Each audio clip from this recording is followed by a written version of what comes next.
When people think of the President of the United States traveling by air, one aircraft instantly comes to mind, the Boeing VC-25. Better known by its famous call sign, Air Force One, it has become one of the most recognizable airplanes ever built and serves as the President's primary means of transportation around the world. But there is another aircraft that receives far less attention.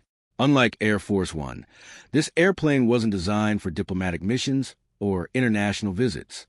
It was built for a situation that everyone hopes will never happen. This is the Boeing E-4B, widely known as the Doomsday Plane. Its nickname is an exaggeration. Every part of this aircraft was created with one purpose in mind: surviving a nuclear war. Imagine a flying command center built to remain operational even after catastrophic destruction on the ground, an aircraft capable of directing military operations from the sky, equipped with communication systems designed to function when conventional networks no longer exist. For this documentary, we'll explore the aircraft from the inside out to understand exactly how this extraordinary machine is able to carry out one of the most important missions ever assigned to an airplane. The reason this aircraft exists can be traced back to one of the most dangerous chapters in modern history. During the 1950s and 1960s, the Cold War pushed the United States and the Soviet Union into an intense nuclear arms race. Both nations rapidly expanded their stockpiles of nuclear weapons while developing new ways to strike each other from greater distances. The United States positioned nuclear missiles across Europe, while the Soviet Union responded by deploying missiles to Cuba during the Cuban Missile Crisis, bringing the world dangerously close to nuclear conflict. As global tensions continued to rise, American military planners developed a detailed command structure for authorizing and carrying out a nuclear strike. The system was intentionally designed with strict control. Only one individual has the legal authority to order the use of America's nuclear arsenal: the President of the United States. Once that decision is made, the order moves through a carefully protected chain of command before reaching the military forces responsible for executing it. At the center of this process stood Strategic Air Command, headquartered at Offutt Air Force Base in Nebraska.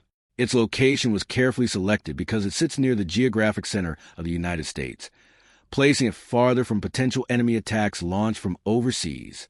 From this command center, launch orders could be transmitted across every branch of America's nuclear triad.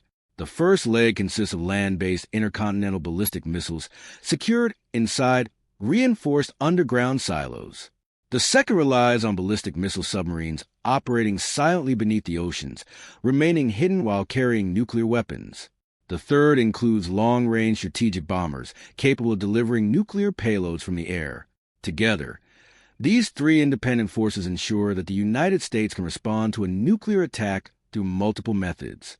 At first glance, the system appears nearly impossible to disrupt, but it depends on one critical assumption: that America's command centers remain operational.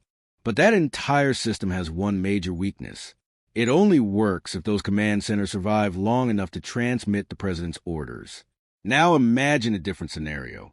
What if another nation launched a nuclear strike first? A nuclear explosion does far more than create an enormous blast. It also releases a powerful electromagnetic pulse, commonly known as an EMP. That burst of energy can disable electrical systems, cripple communication networks, and knock out critical infrastructure across a massive area. If that happened, the president's orders might never reach the military units waiting to receive them. Even worse, America's most important command facilities, including the Pentagon, the White House, and even Strategic Air Command at Offutt Air Force Base, would almost certainly become priority targets during a nuclear attack. If those locations were destroyed, the country's ability to coordinate a response could disappear within minutes. To prevent that possibility, the United States developed a different solution. Instead of relying entirely on command centers on the ground, they created one that could stay in the air. The goal was simple. Even if American cities were devastated, military bases destroyed, and government headquarters wiped out, the United States would still retain the ability to respond. This strategy eventually became known as mutually assured destruction. The idea was straightforward, but terrifying. Any nation considering a nuclear attack had to understand that no first strike could completely eliminate America's ability to retaliate. As long as a counterattack remained possible, launching a nuclear war became far less attractive. To make that promise believable, the U.S. Air Force introduced an extraordinary mission known as Operation Looking Glass. The name reflected its purpose. These aircraft were designed to mirror every essential function performed by Strategic Air Command on the ground. If the headquarters at Offutt Air Force Base became inoperable, the aircraft would immediately assume control. The first airplanes assigned to this mission were modified EC-135s. Originally built from Boeing's KC-135 Stratotanker, they were stripped down and extensively rebuilt with specialized communication equipment capable of directing America's nuclear forces from the sky. Their mission wasn't transportation. It was survival. But there was still another problem. Even the most advanced aircraft would be useless if it were sitting on the runway when a nuclear attack began. So in 1961, the United States made an extraordinary decision. Operation Looking Glass entered continuous airborne alert. From that moment forward, at least one EC-135 remained in the air every hour of every day, 24 hours a day, 7 days a week. No exceptions. This guaranteed that even if every other aircraft and every command center on the ground were destroyed, one flying command post would still survive to coordinate America's nuclear response. What makes this mission even more remarkable is how long it continued. The nonstop airborne alert lasted for 29 consecutive years.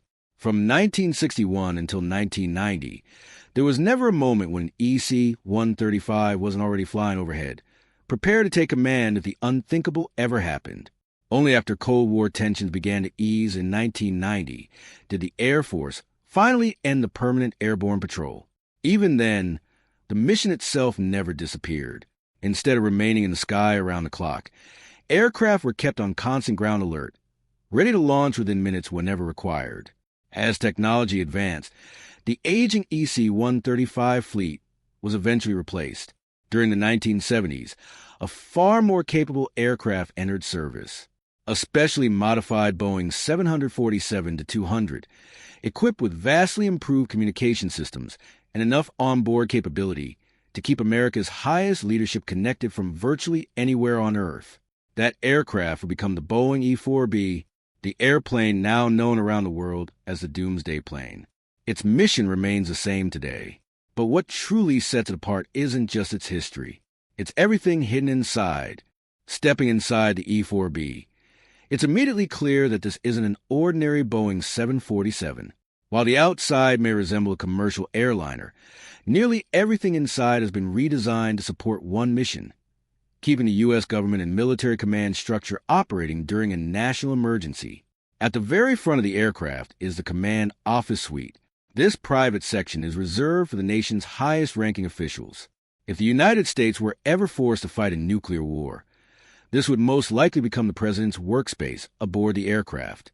In day-to-day operations, however, the suite is more commonly occupied by the Secretary of Defense, who frequently uses the E-4B while traveling on official missions. Just behind the office is the aircraft's galley, where the flight attendants prepare meals and support the crew during extended missions. Next to the galley sits a compact conference room. Although modest in size, it plays a critical role. The room can accommodate up to 9 people, allowing senior military leaders and government officials to hold secure meetings while the aircraft is in flight. In the event of a national crisis, decisions affecting the future of the country could be made around this very table. Moving farther into the aircraft, we arrive at the briefing area. A podium is positioned at the front of the room, giving senior officials a place to address military staff during ongoing operations. Because maintaining communication is one of the E-4B's most important responsibilities, the room is also equipped with multiple secure telephones and communication terminals. From here, leaders can stay connected with military commanders, government agencies, and command centers located across the globe. During routine peacetime missions, this same area can also serve another purpose. When government officials travel overseas aboard the aircraft, the briefing room can quickly be converted into a press area where journalists receive updates and official statements without the aircraft ever needing to land. Continuing toward the center of the plane brings us to the largest workspace on board, the battle staff area. This is where much of the aircraft's operational activity takes place. Rows of workstations provide space for military personnel responsible for monitoring unfolding events and coordinating responses during a crisis. Unlike the dramatic control rooms often shown in movies, the battle staff area looks surprisingly familiar. You'll find computers, telephones, printers, copiers, and office equipment much like those inside any government headquarters. But the work being performed here is anything but ordinary. If the United States were ever forced to manage a nuclear conflict from the air, this room would become the operational heart of the aircraft. Just beyond the battle staff area lies another section that is even more important, the communications center. Here, specialized communication crews work around the clock to maintain contact with military forces across the world. The E-4B isn't dependent on a single communication network. Instead, it's equipped with multiple independent systems. If one network becomes unavailable because of damage, interference, or electronic attack, operators can immediately switch to another, ensuring communication remains uninterrupted. This level of redundancy is essential because losing contact during a national emergency simply isn't an option. Among the most advanced systems managed from this section is the Aircraft Survivable Super High Frequency, or SHF, communication system. The equipment is housed inside the distinctive raised structure located on top of the aircraft. Within that enclosure is a powerful antenna capable of transmitting high-frequency signals over extremely long distances while carrying large amounts of secure information. Its primary role is to establish encrypted communication links with U.S. military satellites orbiting Earth. Even if ground-based communication networks fail completely, these satellite connections allow the aircraft to remain in contact with military commanders almost anywhere in the world. But despite all of these advanced satellite systems, the E-4B also carries something even more unusual.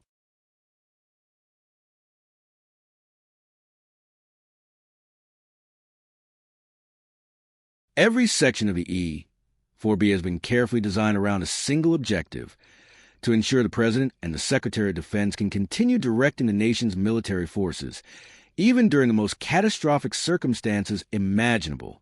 The aircraft isn't simply a backup command center. It represents one of the most important pillars of America's nuclear deterrence strategy. As long as this airborne command post remains operational, the United States preserves its ability to communicate, coordinate, and respond, even if critical infrastructure on the ground has been severely damaged. Today, the U.S. Air Force operates a fleet of 4 E-4B aircraft. Although they rarely attract public attention, each one stands ready to perform one of the most demanding missions ever assigned to an airplane. But the E-4B isn't alone. Supporting this mission is another specialized fleet operated by the United States Navy, the E-6 Mercury. A total of 16 E-6 aircraft work alongside the E-4B, carrying out complementary responsibilities within America's strategic command network. While each aircraft has its own specific role, both fleets share the same objective: maintaining uninterrupted communication with America's nuclear forces under virtually any circumstances. Together, the E-4B and the E-6 Mercury create a highly redundant airborne command and control system. If command centers on the ground become unusable because of an attack, many of their most important responsibilities can immediately shift into the air. Orders can still be issued. Military units can still receive instructions. Strategic forces can remain coordinated, and the chain of command can continue functioning even during a national emergency. This airborne capability has become one of the least visible, but most critical components of America's defense strategy. To many people, the nuclear triad is defined by missiles hidden underground, submarines patrolling beneath the oceans, and bombers flying across the skies. Yet there's another piece of that system that often goes unnoticed: an aircraft whose primary purpose isn't launching weapons, but ensuring that command itself survives. Unlike combat aircraft designed to attack enemy targets, the E-4B exists to guarantee that leadership, communication, and decision-making never disappear when they're needed most. It's a flying headquarters built for the unthinkable, a machine engineered not for ordinary conflicts, but for humanity's worst possible scenario. Fortunately, throughout its decades of service, the Doomsday Plane has never been required to perform the mission it was originally built for, and hopefully, it never will. Because the true success of this aircraft isn't measured by how often it's used. It's measured by the possibility that its mere existence helps prevent nuclear war from ever happening. If you enjoyed this documentary and want to see more in-depth stories about military aviation, advanced aircraft, and groundbreaking engineering, make sure to subscribe and turn on notifications so you don't miss future videos. Thanks for watching, and I'll see you in the next one.